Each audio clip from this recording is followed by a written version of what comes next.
Hello, pproteus here, back for another arena draft. Today we are attacking March of the Machine. If you want to dive right into the draft, feel free to skip ahead to about the 8-minute mark, but first I'm going to cover a description of the set and how I am attacking it in my week 1 strategy. So first, I'm just going to describe the obvious things that are really weird about the set. First of all, there are the battles, the new card type. And battles are really interesting because they turn tempo into card advantage. If you are ahead on board and can attack, and then you get this card for free on the other side of the battle. And this makes games into tempo games. It works both ways, where if you are ahead on board and your opponent plays a battle, they can't flip their battle because your creatures are blocking. And sometimes it makes tempo games out of games that would otherwise be very card advantage focused. For example, you might want to chump attack to make sure you can flip a battle, or you might chump block to prevent your opponent from flipping a battle. And this is going to have some important consequences. The other important thing I'm going to talk about is the Multiverse Legends bonus sheet. And it makes that set feel really large and makes it feel like there are lots of rares and lots of gold cards. And so the battles and Multiverse Legends both take up a slot in each pack. So you end up with your normal rare, and then a battle, which could be rare, and then a Multiverse Legend, which could be rare. So lots of rares around.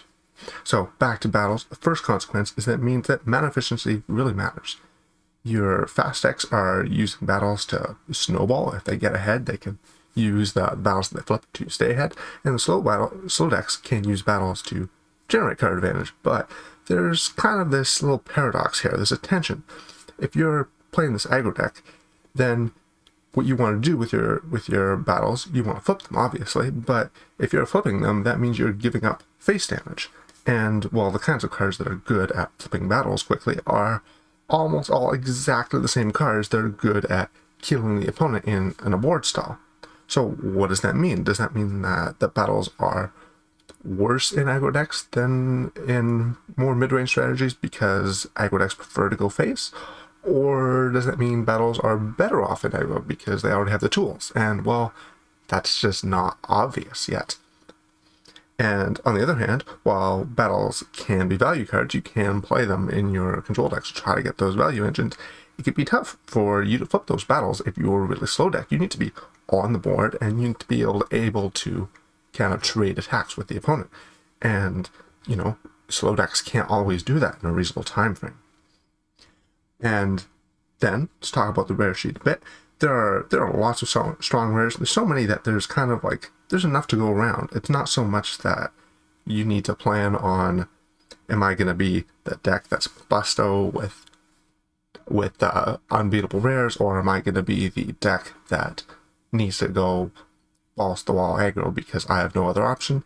It's kind of like you're gonna have good cards. And yeah, you do want to plan for the games when you don't draw your good cards and the opponent does draw theirs, but you really need to expect that they're going to come because there are just so many of them to go around. So many rares. There's also kind of, in particular, a glut of splashy, expensive cards that are like 5+ mana. And so what you need to do is simply don't prioritize them. Take the cheap cards over them. Likewise, you want to be prioritizing the strong commons, the strong 2s and 3s, because, well, the rares don't really cover the strong 2s and 3s that attack and block very well. And so you need to, get them. You need to make sure you're finding them. And does that mean you're supposed to stay open because it'll help you pick up late bombs, or even pick up these late 2s and 3s that you need to fill out your curve?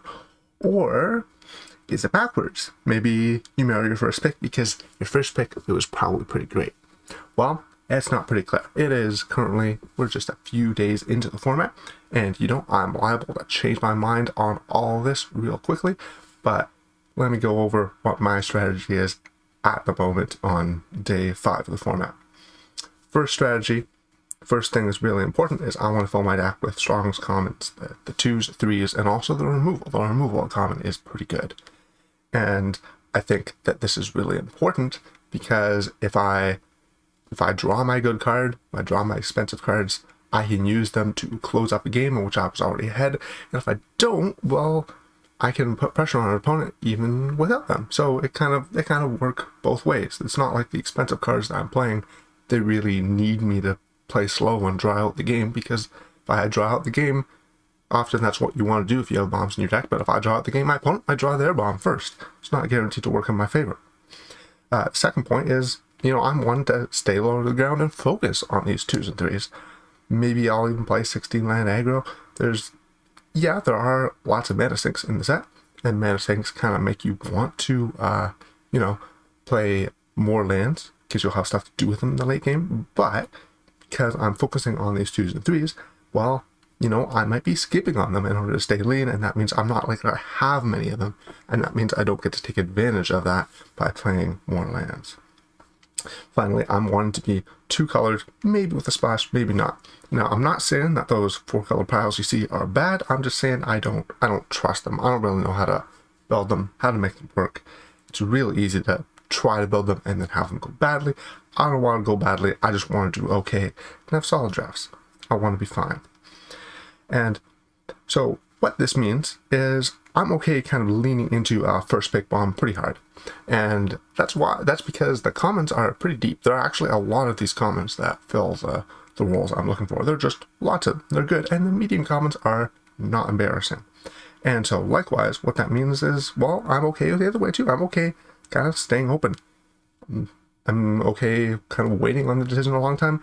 Also, simply because the commons are deep. I'm not really committed one way or the other. It's not obvious what to do. And so the balance between these two opposing forces kind of looks like me, well, first it looks like me avoiding gold cards early as well, because I don't want to nail myself in a specific lane if I don't have to. But I'm also looking to maybe commit to 1 color early, but wait quite a bit later for the second color. A late gold card, maybe in pack 1 or maybe in pack 2, is something that I might look for as a specific signal for what lane I should be in, but I'm not looking for them early because I want it to be a signal. A part of the reason for the gold cards is that there are just a lot of them. There are so many gold cards in the set. Lots and lots of them are good. And, well, what that means, if everybody is doing what I'm doing and trying to draft 2 colors, well, then there will be those 7 other drafters at the table in 7 of the 2 color pairs, leaving them 3 of them open, and I just have to find one of those open lanes and jump in it. On the other hand, if there are too many players who are not doing what I'm doing, well, then I'll probably be fine then too, because that means they're not taking the core commons that I'm relying on. The second thing that I'm going to be looking for is, I'm going to be looking for one of 3 things to help me commit from being just in 1 color to being in a second color. One thing will be, I'm looking for a late gold card, not an early one, a late one, something that signals that, well, there's the first gold card, there are going to be more in this color pair coming because nobody's valuing them. Nobody needs them for their deck. The next thing I might be looking for, maybe I'll take a bomb in early pack 2, pick 1 or pick 2 there. That's a reason to go in. Don't need an open color if I have great cards because the commons are deep. And the third option is that, there might just be strong commons like as is common in limited. It just happens. Sometimes there'll be an open color. Sure, I'll draft the open color. That's probably my least favorite of the 3. So that's my overview, that's my strategy, and let's, without further ado, jump into the draft. All right, let's get started here. We have opened a good rare, Chrome Host Seed Shark. Now this one kind of breaks the rule that I mentioned about good rares not being efficient cheap drops. This is just 3 mana for a 2/4 flying. Like, what? That's not a common. You can't get that at low rarity, but it also just makes creatures. So that's excellent. Here's the battle. This is a medium battle as far as battles go. Here is the Multiverse Legend. It's fine 2-drop, but it's double black. Definitely worse than Seed Shark. And also, I think blue is probably the best color. So happy to be Seed Sharking. Next pack, we are going to be taking a black card here. I think the 2 best cards in the pack are black. There is Aetherblade Agent, probably the best common 2-drop in the format. It's really good because it's impossible to get one up on this guy. It's here. How are you going to attack into it on turn 2? You can't. But then in the late game, it's a lot more than that. It creates this must-kill 3/3 death touch. But despite all that, I think it's probably just worse than taking Deadly Derision. Card removal, instant speed, make a treasure, help find your splash color. Awesome card. We don't have to play it, but it is pretty good. Black cards are also pretty good in this format. Third pack, we're going to have to make a decision here. So we've got in this pack a rare Knight Errant of Eos, which is, this is a strong rare. It's got Convoke, and if you tap 2 things to convoke from it, you can find up to 2 2-drops from the top 6 cards of your library. That's pretty strong. The question is it better than taking another good block removal spell? I could go either way. I suspect the right answer is to take the black removal spell, but because it's early in the format, I'm going to take the rare. The rare is probably more fun, and I'll probably learn something, because I don't really understand how to play this card. Next pack, we've got here a Herbology Instructor. This is probably the best card in the pack. It's just a reasonable roadblock on 2 mana that's also a 2-for-1 if you get to the late game. But I don't think I'm going to be taking it because I don't think it plays very well with Seed Shark. Bastion of Zendikar is a card that I feel like might be a trap because, look, I'm not going to say you can't build these decks, but whenever I try to do it, I do badly, so I'm just not going to do it anymore. Kahira that's a card. Definitely Kahira things. I'm going to take Sigiled Sentinel. Passing Eyes of Jataxius is fine. I think possibly, I'm not sure whether to call Eye of Jataxius overrated or underrated. It's turning out really high stats on 17 lands, but I think that's because it is underrated. And, well, that's that whole thing is, I don't know whether to call things overrated or underrated. It's confusing. It's fine. It's a reasonable card, but it's also just Kavu Climber. It's not spectacular. Next pack, the best card in here is Streetwise Negotiator. This is just a Watchwolf with upside. But I see a white card, and we already got 2 good white cards, and I already said I didn't want to be taking green cards. So I will take this guy. This is just a bear that for 5 mana transforms into a 3/3 that makes a Phantom 3/3 when it attacks. That's just not bad at all. 6th pack, I don't see much I want for white-blue. This would be a reasonable thing to have, but it'll also be the kind of card that kind of gets cut sometimes. I'm going to take this Siege. It's really good, and it's also splashable because you don't want it until the late game. It's a 2-for-1 on the front half, and then the back half comes later and does its own thing. I think that will be totally fine either way. This next pack, I think the choice here is you can take Gloomfang Marauder on the under the presumption that we're going to go blue-black and get rid of these white cards, or we could take Blossoming Sands under the presumption that we might be blue-white splashing some kind of splashing something in green. I'm going to take the smaller. Unsure about that one. That seems it seems not obvious to me. Yeah, there's another green card. We keep passing green cards. Maybe I should be taking them. But I'm going to take this Billy Rider. It looks like white is at least reasonably open. There's passing a couple gold cards, but I just don't want to take... I don't want to take gold cards yet. It's too early. I was hoping to play the Seed Shark, but, maybe we just can't play the Seed Shark. Maybe blue's not open enough.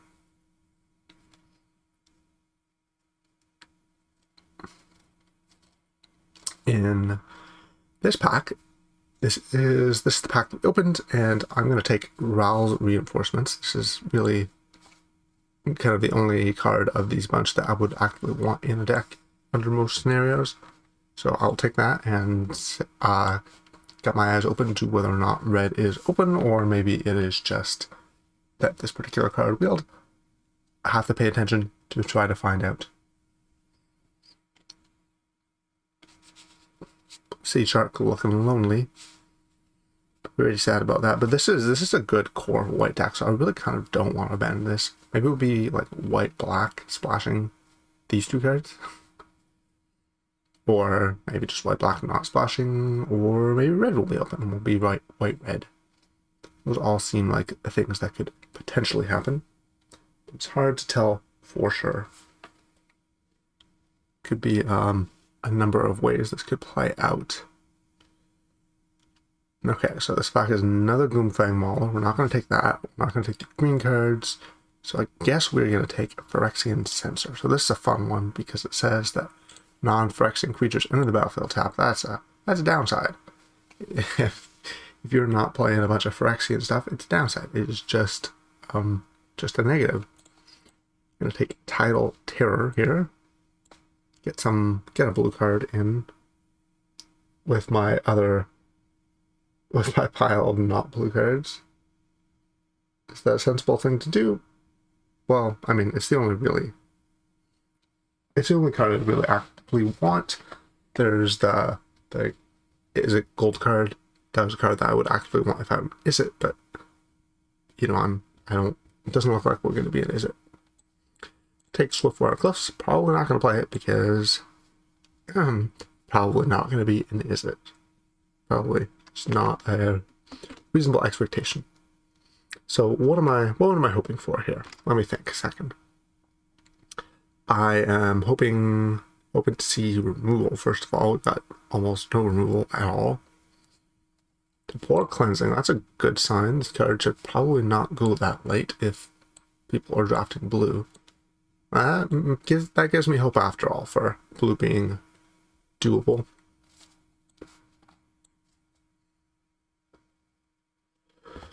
I've opened a black rare I have not read before. Give me a second here.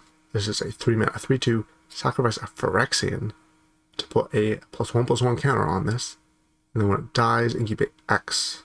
Okay, so if you ignore the first ability, 3-mana 3/2, when it dies, incubate. That's incredible. So yeah, I'm happy to draft this. There's also Aetherblade Agent again. And there's some like okay white cards, blue cards, but they're not as good as either of these two. Okay, I'm gonna take this black card and maybe draft white black. And then there's this card where the best card in this pack by a large margin is this Strobe Knight. So I'm gonna take the Strobe Knight. If I knew I was gonna be in black, there's Infernal Vanquish the Weak, which are both pretty exciting. There's a red card. These white cards are not good. I am delaying on choosing color, and it's just going to get kind of more difficult as the draft goes on. Gonna have to pick. I assume I'm going to play 2 of these. I don't necessarily have to play white. I wish I had just not taken this Knight Errant. Not because I think it was wrong, but because it would make my decision a lot easier. I would just play blue-black. But I'm worried that blue and black are both not open. I'm waiting for some signs about what's open and what's not. This pack has a Progenitor Exarch. So, double X and a white, incubate 3 X times.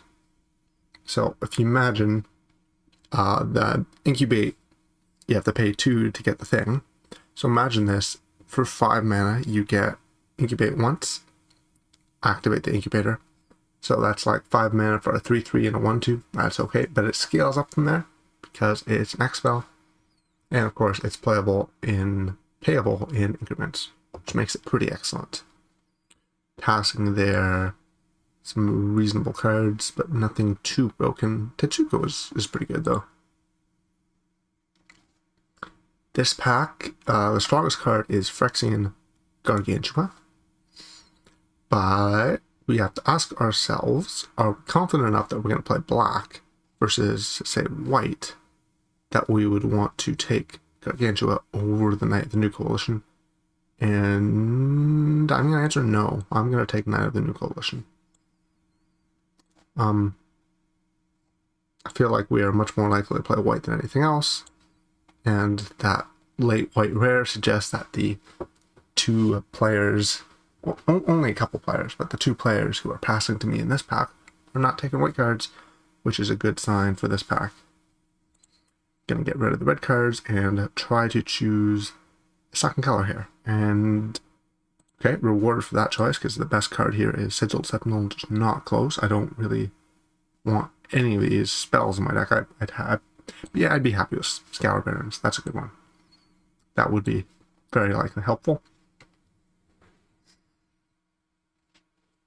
Next pack.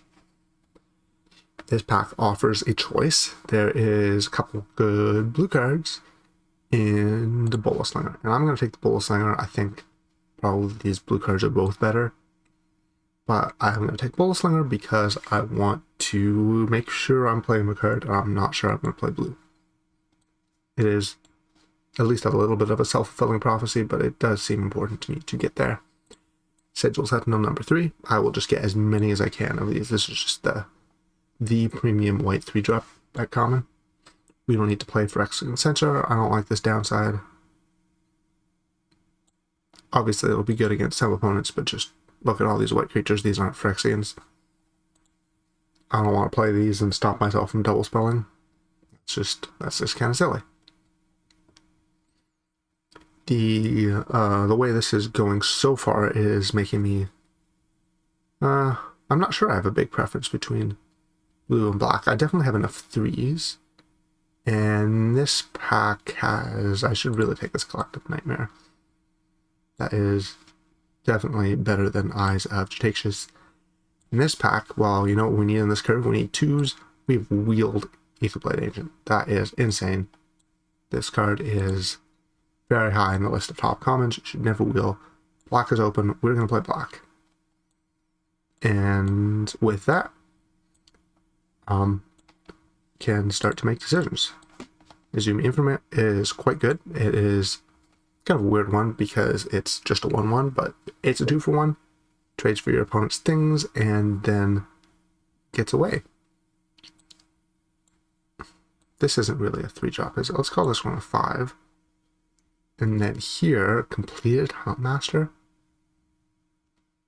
So this guy just sacks your small things, say Izumi Informant, and then uses that to incubate for 3. Turns them into 3/3s. You have to spend 3 mana, but it's, you know, you can spend 3 mana to get +2/+2 permanently. I'm going to take Dismal Backwater. That'll help splash this Invasion and maybe these 2 cards. Temporal Cleansing not happening. I'm going to take the black card here, just to make sure we're not sending any signals by accident. And how is this looking? So we're at 16 cards. I would like a couple more 2s. Obviously, oh wow, we wheeled that Meeting of the Minds. Maybe, maybe this blue is also, I don't know. It's hard to read signals really early in the format. I'm going to take Heliod here. Heliod is, it's not broken. It sounds like, oh, it's a GOG. It's not broken. It's got an end of the battlefield ability that really doesn't do anything because are there any enchantments? I don't know how I'm going to get enchantments in the graveyard. I don't even have any enchantments. And then the backside doesn't generate card advantage. It generates mana advantage, but only kind of incidentally. It gives your spells flash. I guess that's a kind of card advantage. I see we're passing Sculpted Perfection. That's a gold card. Passing a good black removal spell, but I don't know. It would feel weird not to take the Heliod, especially early in the format. This pack, I said I didn't have enough removal. Final Flourish. Easy. If we were playing blue, we would take the Marshal of Zolfir and be happy about it. Disc Refusal, also good blue card. These 2 are reasonable white things. Definitely would play the Dune Shaper. Probably wouldn't play the Windrake.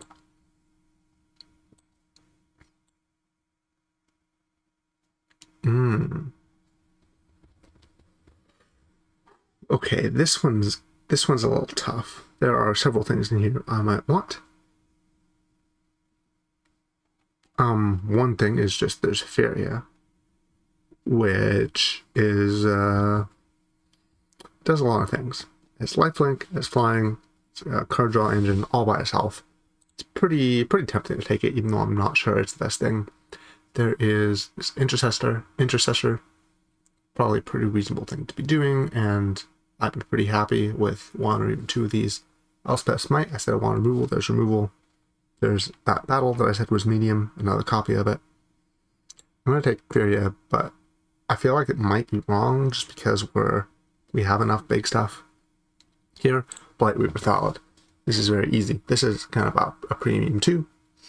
It's bear, but you pay 3 mana and you get a 1/1 and then a counter on your bear, and then a promise of another 1/1 later, which means that when you're paying that 3 mana, you're getting your mana's worth of value back.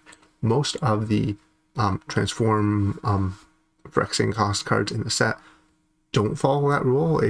Most of them, you spend your mana and you get less back than you put in, but this one is an exception. You get 3 mana worth of value back immediately.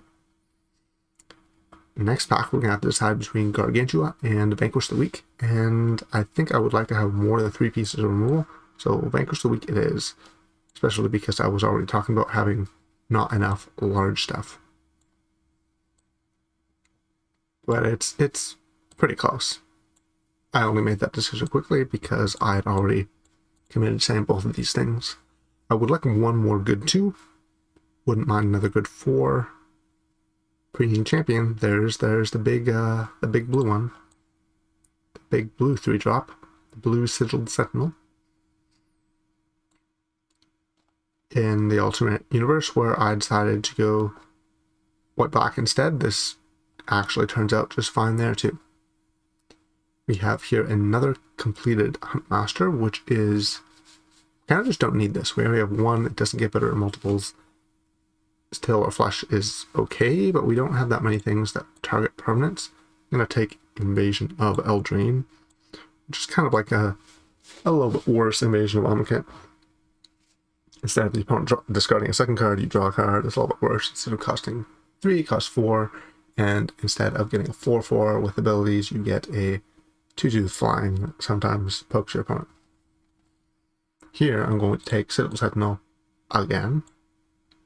Not looking back. 7 is probably too many, but I don't really mind having it. This is the first pack, so I see we're not going to get any more 2s. Sculptor Perfection is a reasonable card to have, but I don't think we have enough Phyrexians. I don't think we can actually play this. It seems like maybe it's playable. Like, it's pretty good with like Exarch, for example. But on its face, if we're not getting the value out of the pump, then this is just spend 6 mana to get a 3/3, and that's just obviously bad. Why would you ever want that? Nothing good here.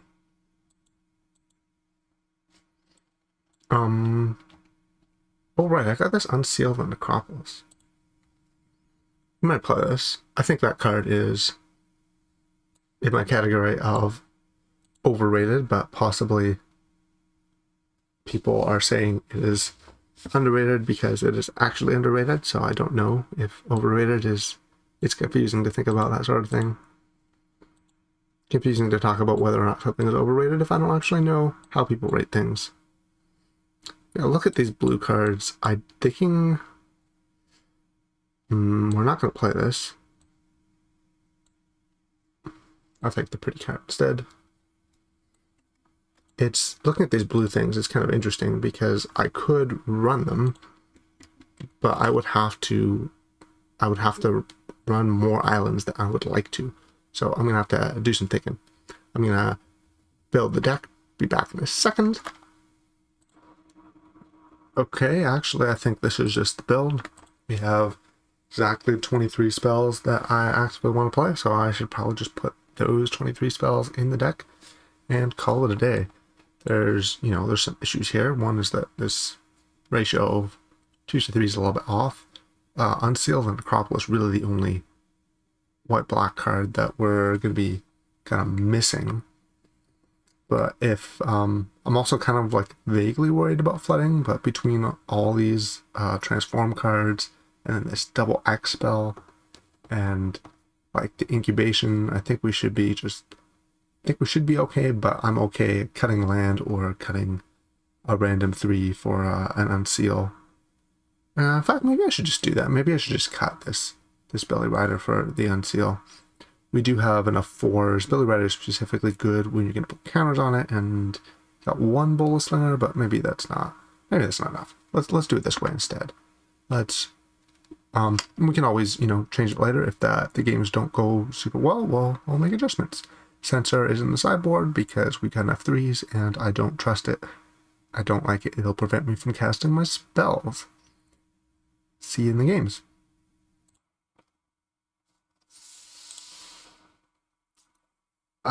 Yeah, this seems about the kind of hand to expect. 3 different 3-drops. Yep. Not gonna be hard mulling to 2-drop with this deck. We're gonna keep these 3-drop hands and we'll like them. Processor can Rend resolving on 2. That's not. Look at that, the hit. Yeah, that's not great. Okay, so I'll have to drop here.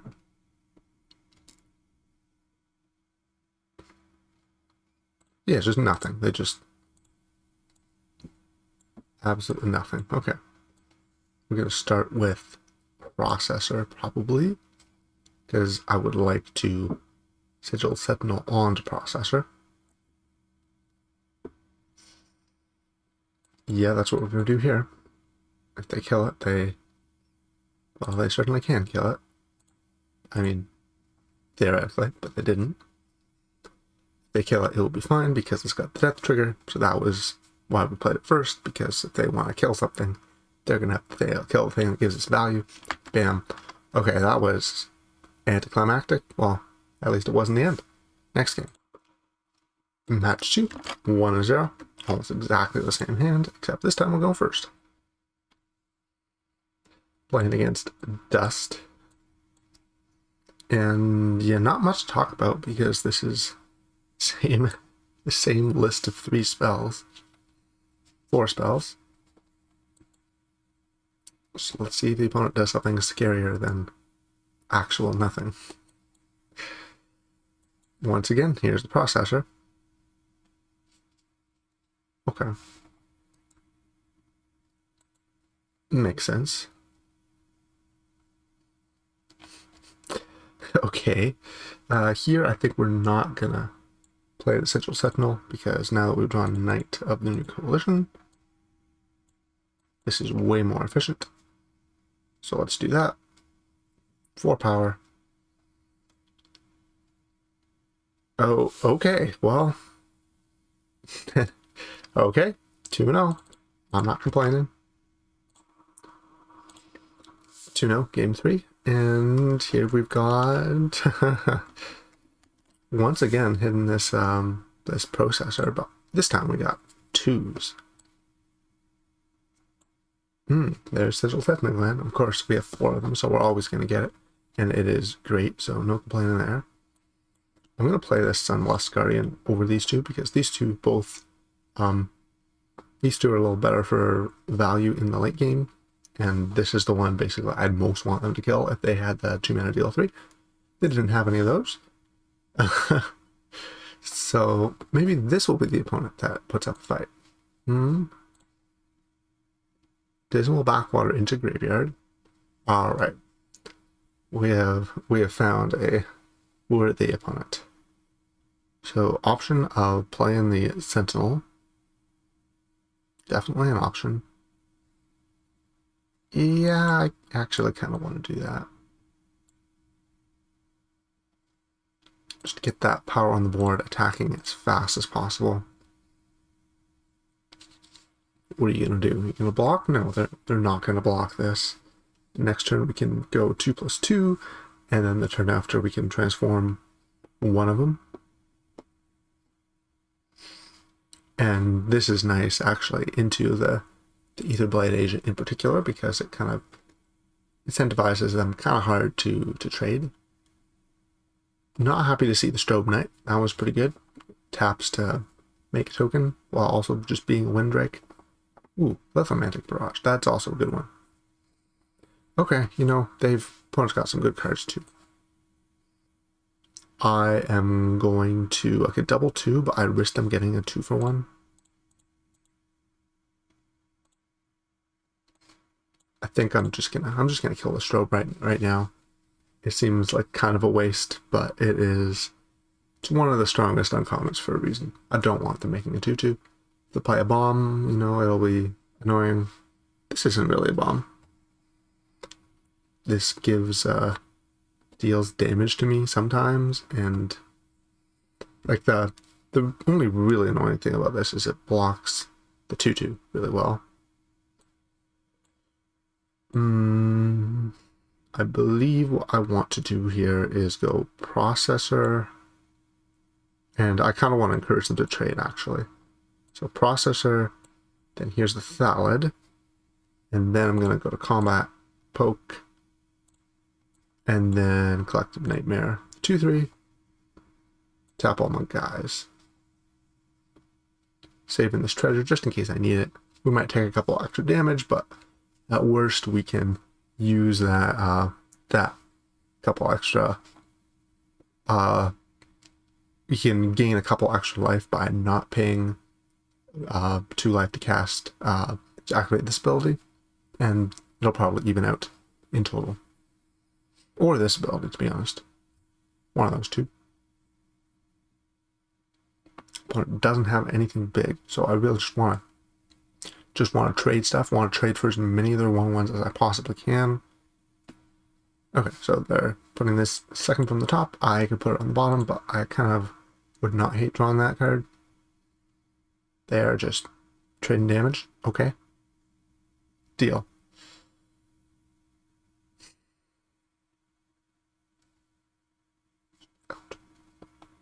I'm going to attack with both and see if they have a spell they're going to cast here. See if they're going to cast a deal 3. They're pausing here, which means they have something castable, I assume. And, oh, a Forest Dispersal. Okay, so I was thinking about, oh, should I do that to make sure I've got the right cards at the right time? Nope, doesn't matter. It's a good thing I didn't cast this, because that ability wouldn't have done much. So we're gonna just use the treasure here. I think gaining 2 life. Not obvious we're gonna get any better value out of, oh no, out of that treasure at any point. That's not good. Okay, let me read this one. Beginning of combat on your turn, make it 2/1 token. Then choose a token you control, and all tokens you control become copies of that, and also your tokens have haste. Alright, this is something that might actually kill us. I don't really want to trade for... They become copies permanently.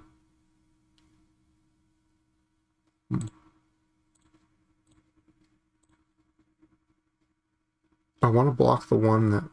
Oh, never mind. So we're going to have to kill this, or we are just going to die. But, of course, I actually knew I was going to draw that, didn't I?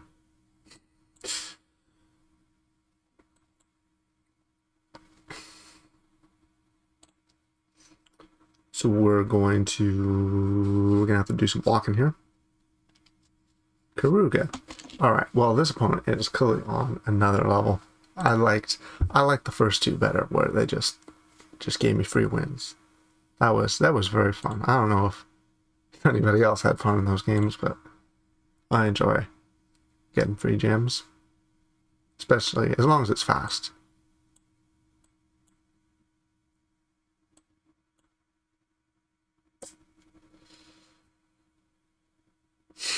So this is gonna hit me to 1, and we're gonna need 1, 2, 3, 4, 5, 6 blockers. Yeah, we can't do that. Alright, they got us. GG. 2-1. So, after having experienced that last game, I guess that Deadly Derision Point really was the crucial part of the game, and would have turned out a lot better for me if I had saved that Deadly Derision for the Brutalclad, although, well, I guess in theory it would have, but I guess I also would have just taken a lot more damage first. I'm going to mulligan this hand because we got a lot of 3s, and having to keep a hand that doesn't have a 2 and can't cast a 3-on-3 just seems excessive. Why are we doing that? This hand is better in the sense that it's got a promise of casting spells on time, because there's a mana on the draw we can kind of afford to be picky, because we're getting that card back anyways. So let's see here. We're going to cast Heliod on turn 4. And we're going to cast, I guess, Vanquish the Weak on turn 3. And maybe Exarch for 2 on 5. I suppose I've been drafting decks lately that have a whole lot of removal, and this one doesn't. It's only got a little bit. So maybe I need to be a little bit more careful about how rapidly I'm using my... Oh, that's okay. Ooh, I like Feria. Especially good with Collected Nightmare. Here's a 4/4. Can you remove my 4/4? Uh-oh. I don't know what this card does. Uh-oh. 5 mana 4/4. Flying Haste Vigilance. Hexproof as long as it enters the... No. Flying Haste, sometimes Hexproof. I don't know why I said Vigilance. Whenever that or another dragon deals combat damage to a player or battle, anticipate, and then you may return the dragon to its owner's hand. So like dash. So it's Dragonlord Ojutai, except with haste.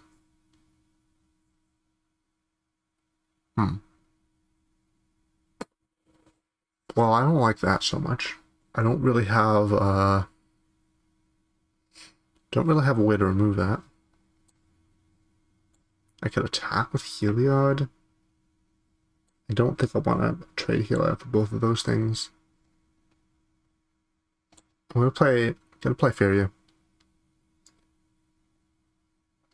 And basically I think Heliod is valuable enough. I don't want to make this trade. I think they might double block it. Basically, I'm telling them by not transforming it first that I'm not going to do so. And it tells them either I'm trying to get them with an instant, or if they have a removal spell, it tells them that I'm planning on using all my mana. And kind of that less than plan ahead in a way I don't like, and there's a decent chance they'll remove this Feria because it is gonna run squarely into their game plan. Jeez, this is something. I don't like this at all. I could flip the Heliod. I could Progenitor Exarch for 2 and then cast the Nightmare. Ugh. But I have to leave back something to block the 2/2s. And also they have a 4/4.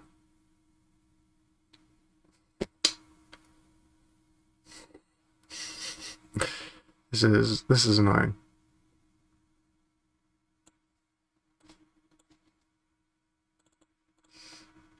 I think I am supposed to Exarch for 2.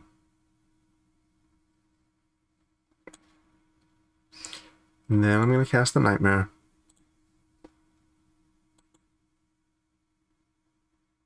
And draw a card. And cross my fingers, hope somehow this works. Final Flourish, that actually kills Zergo and Ojutai.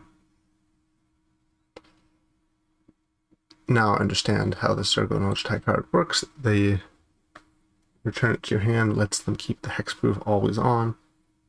Took me a second. Somehow I missed this card in the spoiler, probably because it's a mythic. And it's 3-colored. Didn't think it would come up much, but here it is. We're gonna have to do something about it. So So if they attack with everything, I certainly can't take 10 because I'm going to die to Zergo. Okay, I just have to make this trade. Being at 4 sounds terrible.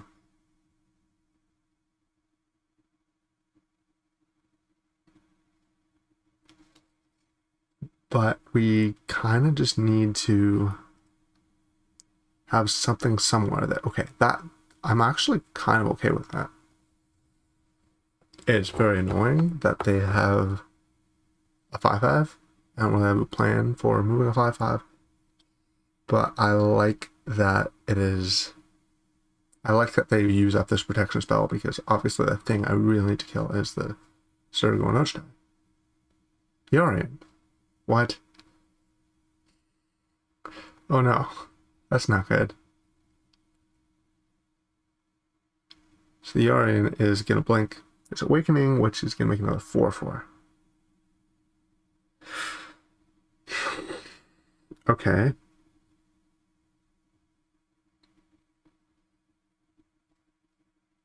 I can tap this at instant speed. I can cast this now. But now they've also got a Yorion. I need to kill a Yorion too. Ugh.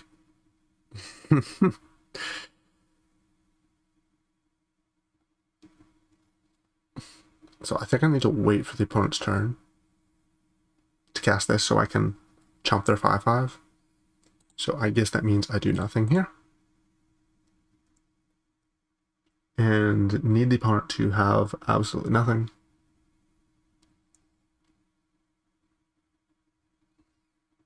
Yorion, thankfully, not a dragon. It is a bird serpent.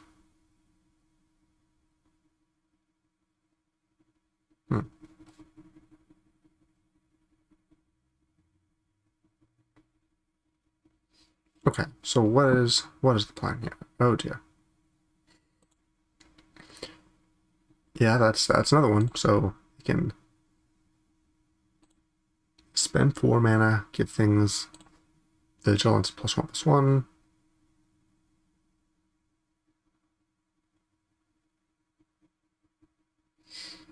Okay. So we can go make a 3/3.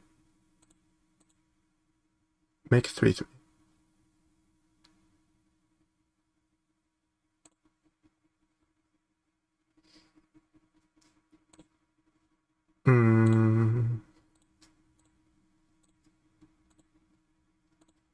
I see that I didn't even have to do the thing I was trying to do. So I'm just going to trade 2 3/3s for their 6/6. Hopefully. You know, if they just have anything, I'm going to lose, but that's how it goes. No drawing cards. Maybe I shouldn't have traded with this Knight Errant, but they have this lethal flyer, so it probably doesn't matter. Okay. They got me. There's no way to cast 2 spells and also... No, okay, they got me. 2/2. Alright, we need some redemption after that game. Hand seems great though. 2 into 3 into Collective Nightmare.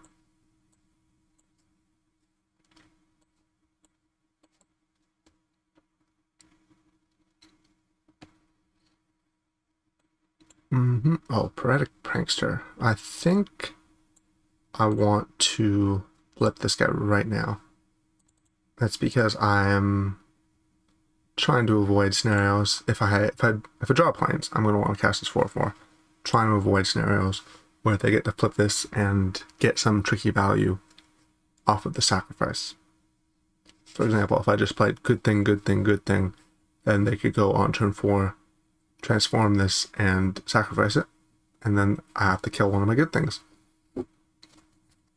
Wouldn't want that to happen. Opponent's got Death Toucher. That's a little bit of a little tiny hole in the plan, but not a huge one. I can either...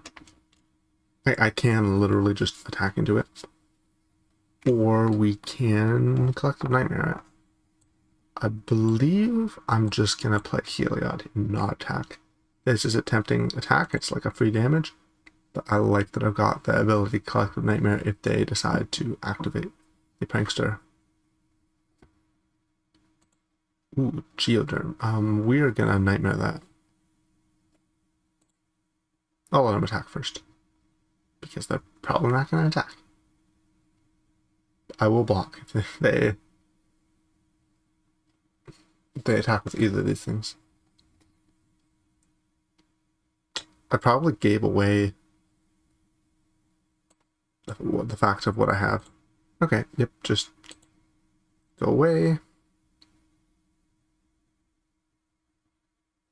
Just go away.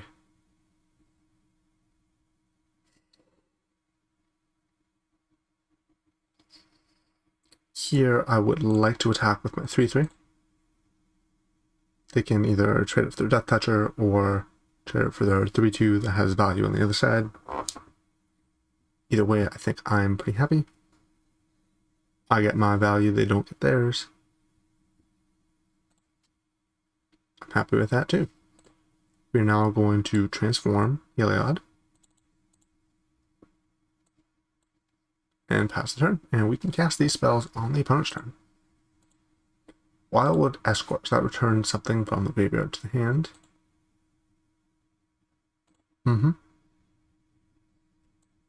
Here comes Huntmaster.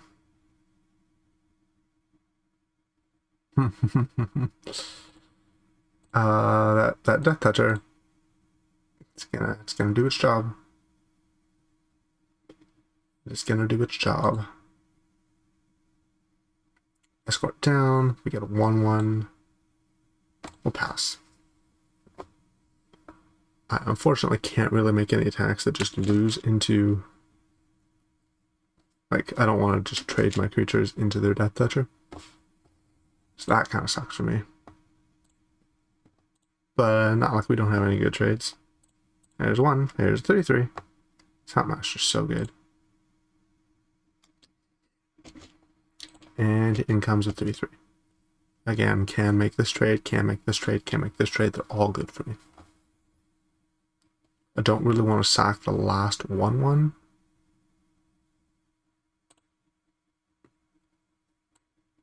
So I believe I want to be a little bit patient and wait for them to kill something else of mine. Because I don't want to risk this unseal not being a 2-for-1. It'd be bad if that happens.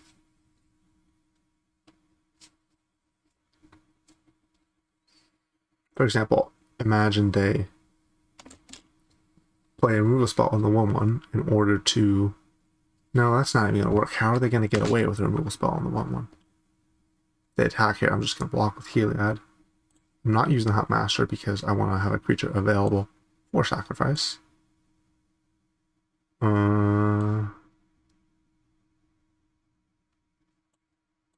This is slightly awkward.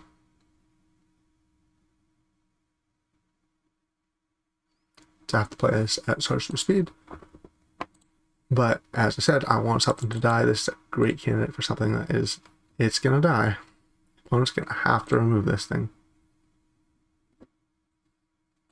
And once it dies, I'm going to get it back.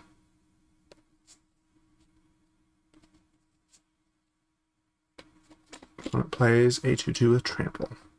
They seem to be playing the Battles deck, that is. Not the first Battle Synergy card that they played. But haven't seen any battles out of them. Sigiled Sentinel is... It doesn't help. So they can trade here. They can trade for the Thatcher, trade it for the 4/3, eats over the 2/2. Putting a counter on it doesn't help any of those items. So I think I will not be playing the Sentinel until after they have to decide who to block with.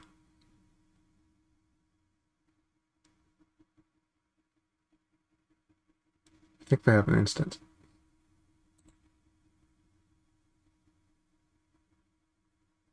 That's not an instant. So the second artifact. Okay.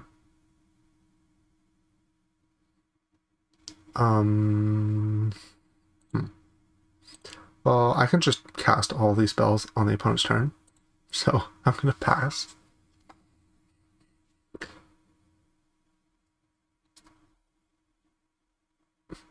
There's just no reason to take actions here.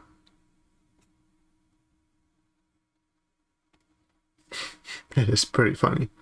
Must be like super frustrating as the opponent. You can't really see the frustration from this side. It must be super frustrating as the opponent to realize that they have to make decisions without knowing what I'm going to do. This is kind of cute. They can put that on their Death Toucher and then let the Death Toucher kill something. But that's also really just the same as them blocking. Or, yeah, there's them blocking. I am going to block this with the Hot Master.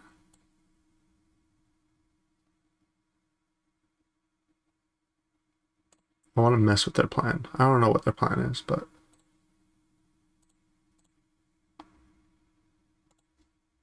I don't know. Why did I do this? I should have had the Sentinel put counters on itself. Oh, Cosmic Hunger. Okay, so Unseal is already an instant.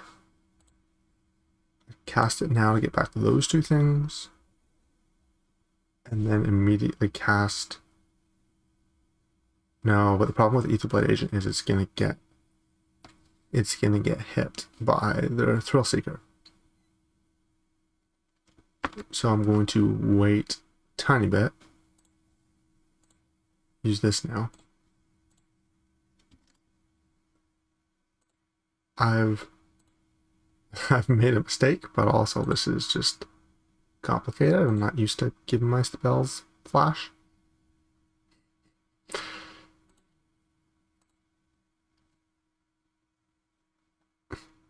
My turn. Don't hit that one. Start by attacking to see if they give me a trade. Acceptable. Unseal. Oh, Furia. Give me Furia and... yeah, just give me the two big things. That should... oh, okay. We gotcha. Okay, that was a good one. That was a good one. Mean to. Okay. Yeah, that was a cool one. Here's once again Sigil Sentinel Bloated Processor. Almost said Professor. Do you know any bloated professors? I think I've... won't name any names. That's a sick with the sleeve. Okay, so what's the plan here? Probably Sigil Sentinel puts counters on Rutha. Seems straightforward. Once again, I am failing to hit the 2s on time, but probably doesn't matter. Would be really awesome to have, like, really any 2-drop there. Because now we have to deal with, oh, we're potentially behind when the opponent has a 2 on time.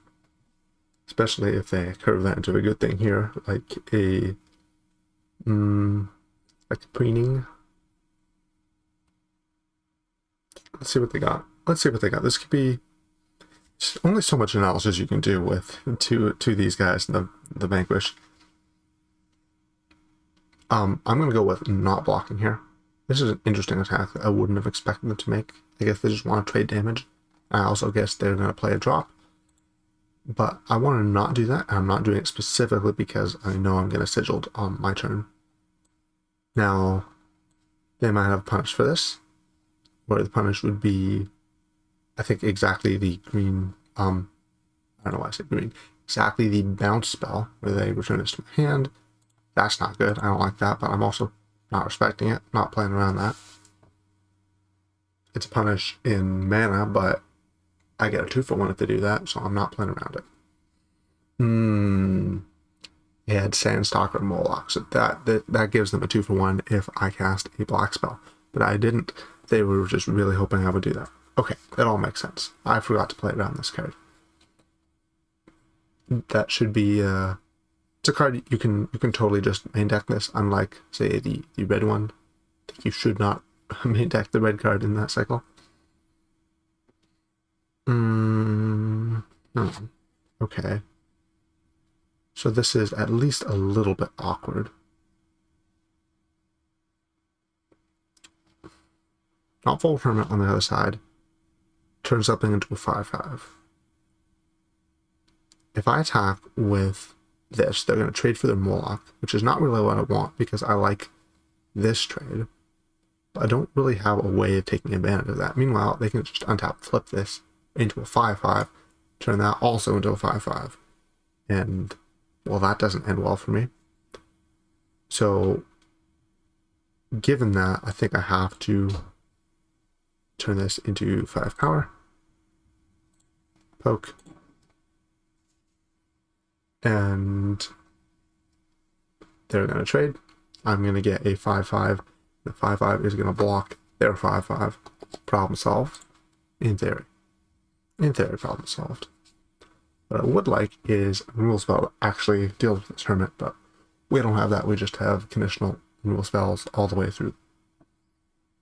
Opponent plays Invasion of Kamigawa. Okay. So it taps, they can tap my 5/5. Put a stun counter on it. Are you going to attack me? You're going to trade your hermit for my 2/2s? Not sure I recommend that.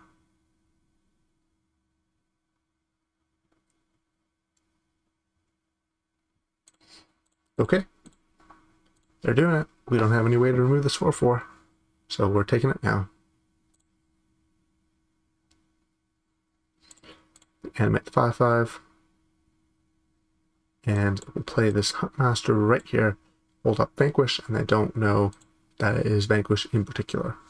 That might mean they might be tempted to either transform this order to try to hit, or to attack and then play a trick, and both of them are going to very likely end poorly for them.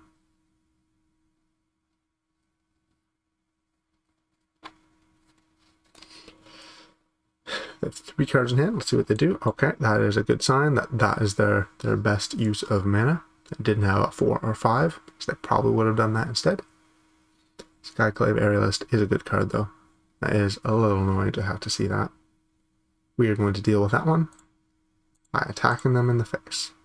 They're going to take 7, go to 7, and we can play the agent here, transform the agent immediately, and the opponent is going to have to probably chump on their turn to not die, unless they can find something that trades profitably for a 5/5. Ooh, Fury. So if I attack with the 5/5 and the 3/3,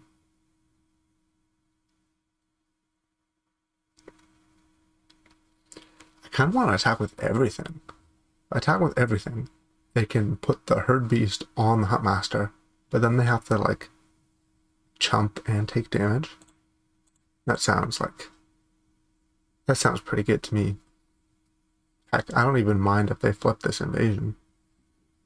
It's just a 2/3. Yeah, they don't want me drawing cards. Here's Feria. I suspect we're gonna win, although not guaranteed yet. They still just have to remove 5/5, and they can survive for quite a bit. Got him. Nice. That was really interesting near the end there, where there was the turning point was definitely them trading away their 4/4 that transforms into a 5/5, because there wasn't really I didn't have a way to remove that via anything but combat, and they just gave it to me in combat. Very happy about that. I don't see a lot of point in mulliganing this one. Again, we're missing a 2. That sucks, but we cannot hard roll for 2s. Gonna do the Sigil Sentinel thing, and I assume we will draw a swamp eventually. It would be nice to get one sooner rather than later. Oh, what the heck? Scoured Barrens into Mountain +2? It's kind of odd. It means they either top deck the 2 on turn 3 or top deck a mountain. It means that black is their splash color, not red. Or maybe there's just a 3-color deck with medium 2-drops. It's also possible. I'm gonna play this knight. Because I bet if they're playing 3 colors, they probably have a lot of removal, and this lines up the best versus removal. Sculpted Perfection. Definitely annoying. I don't want to trade both of these combined for their familiar. So I will be taking a little bit of damage. That's really good. I could attack and like nightmare this, but I would much rather nightmare that familiar over there.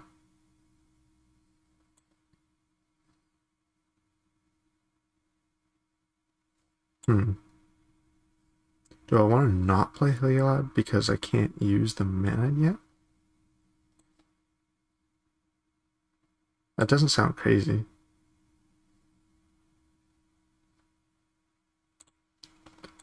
You know, I'm gonna play it slow. I'm gonna play it slow. Make it 3/3. I'm not gonna offer the trade because I don't want to trade my 3/3 for their 3/3. I want to trade it for their 4/3. It has Invasion of Azabel. Okay.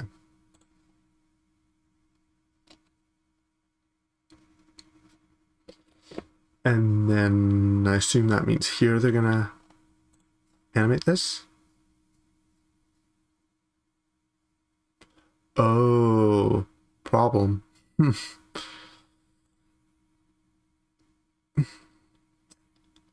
This is going to be a big problem because presumably means they have a trick. And the trick is going to absolutely wreck me. Or maybe they just thought this was not a good attack.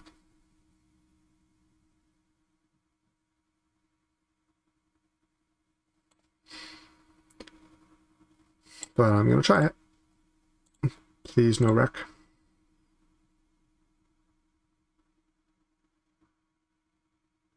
No feat of resistance. No combat tricks. Okay. They could be worse. Definitely could be worse. We get to go Heliod. And funny, I was thinking I was going to get to cast a spell instant speed. That is not how this card works.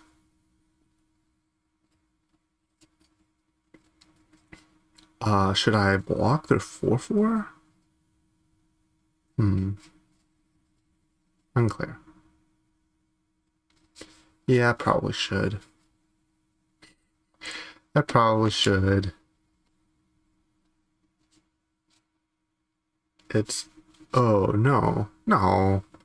That's gonna flip and get them back something. Could play Informant. Get rid of that last card. I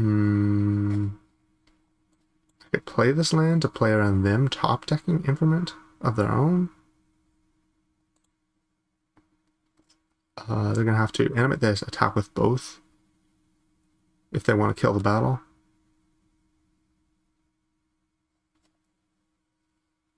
I think I'm not gonna play around top deck Informant. I should have checked to make sure they don't have an Informant in their graveyard. Oh, Thrill Seeker. That's interesting. Yeah, that's good. That is good. It's going to my face, too. Look at that. Ooh.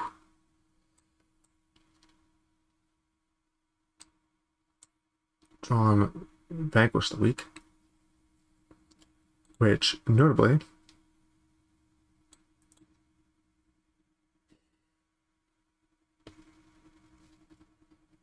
does not remove the thing that they are trying to do to me. Okay, I'm going to cast Unseal.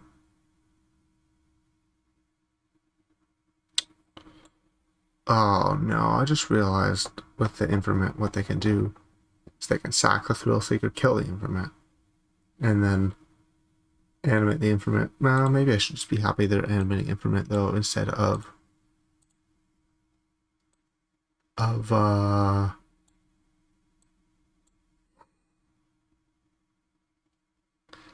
No, maybe I shouldn't. Alright, I'm gonna pass then. Or not pass, but at least start by attacking.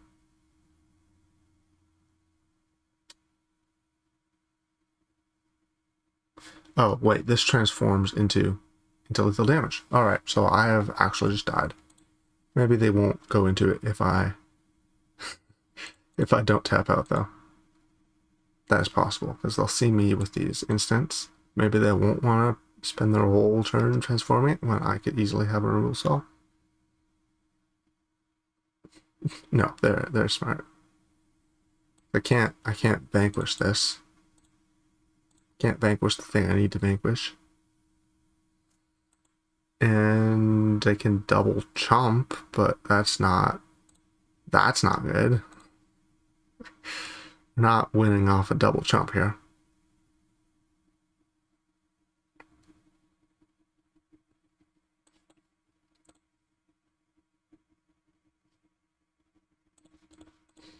And I don't even think we have any removal spells in the deck that beat this.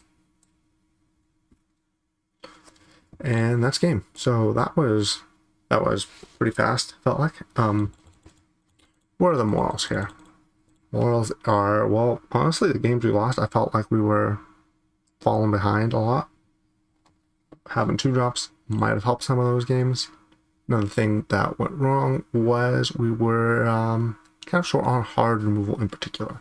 We had like 1, 2, 3 pieces of Final Flourish. It's like half hard removal, but let's say 2.5 pieces of soft removal that can kill things, but really only good at killing small things. They're really good. I don't really want to cut the first copy of any of them from my decks ever, but we were still weak to large things. We didn't have enough ways to kill large things indiscriminately. That suggests to me you want to be playing a high amount of removal in the set, so I'll try and remember that going forward and take removal higher, especially the hard removal. Thanks for watching. See you next time.